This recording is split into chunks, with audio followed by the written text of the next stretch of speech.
Hello hello hello hello అందరికీ నమస్కారం. ఎలా ఉన్నారు? బ్రహ్మాండంగా ఉన్నారు. మరి ఈ రోజు రావు గారి రాచబండ్లోకి వచ్చిన సెలబ్రిటీ ఎవరో నేను చెప్పేస్తాను. మరి అలాగే మరి కోతంత ఈ వీడియోకి ఒక లైక్ ఇచ్చేసి మన కేకే న్యూస్ని సబ్స్క్రైబింగ్ చేసుకునే పనిలో మీరు ఉండండి. మరి ఎవరు బాబు రాచబండ్లోకి వచ్చిన సెలబ్రిటీ? అధికారం విపక్షం అనేది లేకుండా వరద బాధితులను పరామర్శించడం చూసాం, తుఫాను బాధితులు అండగా ఉండటం చూసాం, లేదంటే ఏదైనా అనుకోని సంఘటన జరిగిన వ్యక్తులు చనిపోతే వారి పార్టీలకు అతీతంగా వచ్చి మేమున్నాం అని ధైర్యం చెప్పడం చూసాం. కానీ రౌడీలకు, రౌడీ షీటర్లకు, వారు చేసే అక్రమాలకు, అన్యాయాలకు అండగా నేనున్నానంటూ ఓ మానవతావాది తెనాలి వెళ్ళి సపోర్ట్ చేశాడు. ఆయన ఎవరో కాదు, ఏ పాటికి మీకు తెలిసే ఉంటుంది, ఆయనే జగన్ రెడ్డి. ఈయనకి సలహాలు ఎవడిస్తా ఉన్నాడో కానీ ఇక ఒకదాని తర్వాత ఒకటి బ్లాండర్ మిస్టేక్లు చేసేస్తా ఉన్నాడు. సరే, తెనాలు వచ్చిన తర్వాత ఏం మాట్లాడతాడో వినకపోతే అట్ట రండి ఇందాం. ఇదిగో జగనో తగులుకో.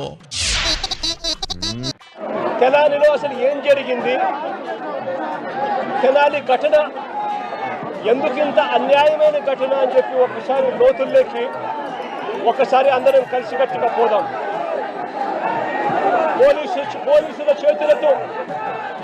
పోలీసుల చేతిలో దెబ్బలు తిన్నవారు రాకేష్ అనే పిల్లోడు, దోమా రాకేష్ అనే పిల్లాడు, ఇంకొక పిల్లోడు షేబ్రోలు జాన్ విక్టర్ అనే పిల్లోడు, ఇంకొక పిల్లోడు కరీముల్లా అని.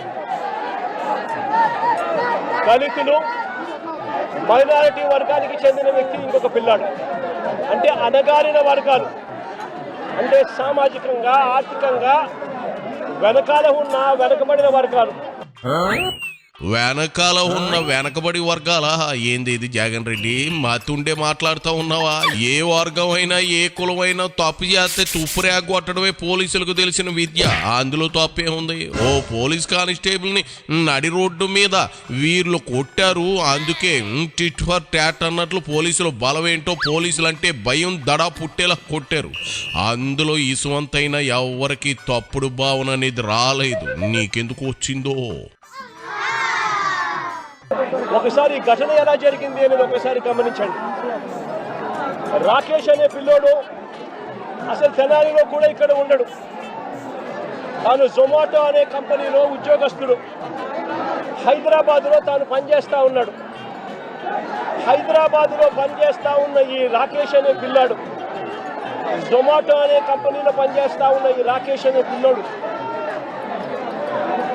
తనకు ఏదో పాత కేసుకు సంబంధించి, వీళ్ళంతా యంగ్స్టర్స్, చిన్ననాటి సమయంలో వీళ్ళకి ఏదో పాత గొడవలు, పాత ఏదో గొడవల నేపథ్యంలో ఉన్న కేసుల మధ్య ఈ పిల్లాడికి సంబంధించిన ఒక పాత కేసులో వాయిదా కోసం మాత్రమే ఈ పిల్లాడు తెనాలికి వచ్చినాడు.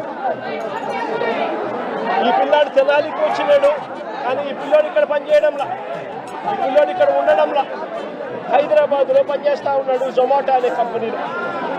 ఈ పిల్లాడిని చూడడానికి ఈ పిల్లాడు ఫ్రెండ్స్ వచ్చారు. ఈ పిల్లాడు కూడా పాలిటెక్నిక్ మెకానికల్ చదివిన పిల్లాడు. ఈ పిల్లాడిని చూడడానికి ఈ పిల్లాడు ఫ్రెండ్స్ మంగళగిరి నుంచి వచ్చినారు. వాళ్ళు కూడా ఇక్కడ ఉండరు.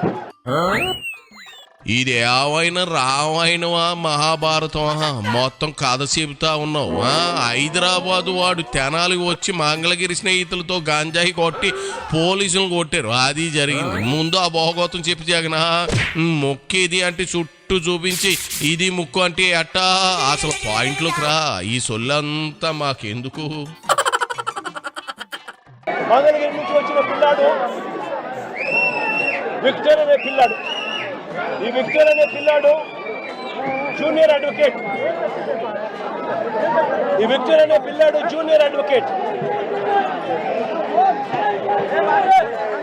జాన్ విక్టర్ అనే పిల్లాడు జూనియర్ అడ్వకేట్. ఈ పిల్లాడు బార్ కౌన్సిల్ లో రిజిస్టర్ అయిన సర్టిఫికేట్. జూనియర్ అడ్వకేట్ గా ప్రాక్టీస్ చేస్తా ఉన్న ఈ పిల్లాడు చూడడానికి ఈ పిల్లాడు వచ్చాడు. ఈ పిల్లాడితో పాటు మంగళగిరి నుంచి కరీముల్లా అనే పిల్లాడు, ఇంకొక యంగ్స్టర్ 21 సంవత్సరాలు ఆ పిల్లాడికి. ఇంకొక యంగ్స్టర్ అక్కడ తాను స్థలాల్లో ఉండడు, తాను కూడా మంగళగిరిలో ఉంటాడు. ఈ Babulal otherwise known as Karimulla ఒక మెకానిక్ పిల్లాడు. ఈ పిల్లాడు కూడా ఫ్రెండ్ కాబట్టి తాను చూడ్డానికి వచ్చాడు. ఇదిగో జగన్ రెడ్డి పాత్రలు ఔచిత్యాలు మాకు ఎందుకు చెప్పు. అసలు ఏం చేశారు వాళ్ళంతా? ఆ యాదవ పని ఏంటి అది ముందు చెప్పు. వారి ఆటోబయోగ్రఫీ నువ్వు ఇంట్లో ఖాళీగా ఉంటావు కాబట్టి నువ్వు రాసుకో, మాకెందుకు. అసలు మ్యాటర్ ఏంటి అంట అది ఆ పాయింట్లోకి రా. ఈ జాయింట్ బిర్యానీ పాయింట్లు వద్దు. అసలు విషయం ఏంటి, వాళ్ళు చేసిన తొంటరి పని ఏంటి ముందు అది చెప్పు. వీళ్ళు ముగ్గురు స్నేహపూరితంగా కలవడానికి వస్తే ఇక్కడ వీళ్ళు వచ్చే టయానికి ఇదే ఐతానగర్లో అంబేద్కర్ విగ్రహం వద్ద, అంబేద్కర్ విగ్రహం వద్ద అదే సమయంలో సివిల్ డ్రెస్ లో ఉన్న తాను కానిస్టేబుల్ అన్న సంగతి కూడా ఎవరికి తెలియదు. తాను సివిల్ డ్రెస్ లో తాను ఉన్నాడు. ఆ కానిస్టేబుల్ ఎవరితోనో గొడవ పడతా ఉన్నాడు.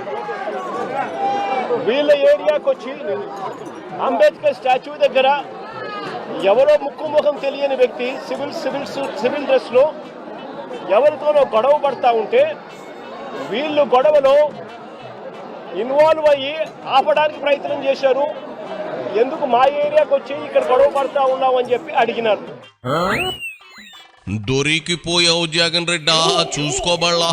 అసలు వాళ్ళది త్యానాలే కాదు అన్నావు. అలాంటి అప్పుడు మా ఏరియాకు వచ్చి గొడవ చేస్తా ఉన్నావేందని సివిల్ డ్రెస్ లో ఉన్న కానిస్టేబుల్ని ఎలా అడుగుతారు? వారికేం పని? కొంచెం మార్చి చెప్పు, జనం నమ్మేలా ఉండాలి కదా. అడ్డంగా బుక్ అయితే అట్ట చెప్పు అంతే. అది వీళ్ళు చేసిన తప్పు. జాన్ విక్టర్ కి సంబంధించిన బైక్ కీసు లాక్కునే కార్యక్రమం చేసాడు ఆ కానిస్టేబుల్. ఆ సివిల్ డ్రెస్ లో ఉన్న కానిస్టేబుల్ అని కూడా ఎవరికి తెలియదు. జాన్ విక్టర్ కి సంబంధించిన ఫోన్ లాక్కునే కార్యక్రమం చేశాడు. ఎందుకు తీసుకుంటున్నాడు అని చెప్పి వీళ్ళు బైక్ కీసు, వారికి సంబంధించిన ఫోను వాళ్ళు వెనక్కి తీసుకున్నారు. అందరితో ఆగిపోయింది. ఎవరి దారి కొద్దీ వాళ్ళు వెళ్ళిపోయారు. జాన్ విక్టర్ మళ్ళీ మంగళగిరి వెళ్ళిపోయాడు. బాబులాల్తో అదే మన కరీముల్లాతో పాటు కలిసి అదే మాదిరిగానే రాకేష్ తన ఇంటికి వెళ్ళిపోయాడు.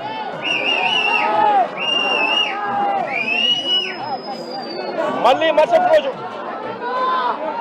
ఇది జరిగింది ఏప్రిల్ 24వ తారీఖున. ఏప్రిల్ 25వ తారీఖున అంటే మరుసటి రోజున ఎంతటి దారుణం జరిగిందో ఒకసారి గమనించమని అడుగుతా ఉన్నా. మరుసటి రోజున 25వ తారీఖున ఇదే కానిస్టేబుల్ ఈయనతో పాటు మరికొందరు పోలీసులు ఏకంగా మంగళగిరికి వెళ్ళారు. మంగళగిరికి వెళ్ళి విక్టర్ను అంటే జూనియర్ అడ్వకేట్ను, అదే మాదిరిగా కరీముల్లాను, వీళ్ళిద్దరిని కొట్టుకుంటూ తీసుకొచ్చారు. గొడవే లేకపోతే ఛార్జీలు పెట్టుకుని మరీ మంగళగిరి ఎందుకు వెళ్ళి తీసుకొస్తారు జగనా? ఏంది మాయా? అసలు ఏం మాట్లాడుతా ఉన్నావు తెలుస్తా ఉందా? గంజాయి మత్తులు ముగ్గురు కలిసి కానిస్టేబుల్ పై దాడి చేశారు. పోలీసులు ఇది తమ పరువు సమస్య అని రౌడీ షీటర్ల వెన్నులో వణుకు పుట్టించాలని పబ్లిక్ గా అరికాలు కోటింగ్ ఇచ్చారు. అది జరిగింది. అర్థమైందా? మరి నువ్వు ఉంటున్న మంగళగిరి, తెనాలి లోకల్ జనాలకి వీళ్ళు ఎంత దుర్మార్గులో తెలుసు. అప్పటికి మధ్య 6-7 కేసులు ఉన్న రౌడీ షీట్లు కూడా ఉన్నాయట. చేత నువ్వు జూనియర్ అడ్వకేట్ అంటున్న విక్టరీని, కరీముల్లాని కాపాడాలని వచ్చి అడ్డంగా బుక్ అయిపోయేలే. కానీ ఇదిగో సార్లే వెళ్ళి వీళ్ళ చరిత్ర బెంగళూరు ప్యాలెస్ లో అచ్చు వేయించి మీ వైసీపీ నేతలకి చదువుకుంటారు. సరేనా? వెళ్ళిరా.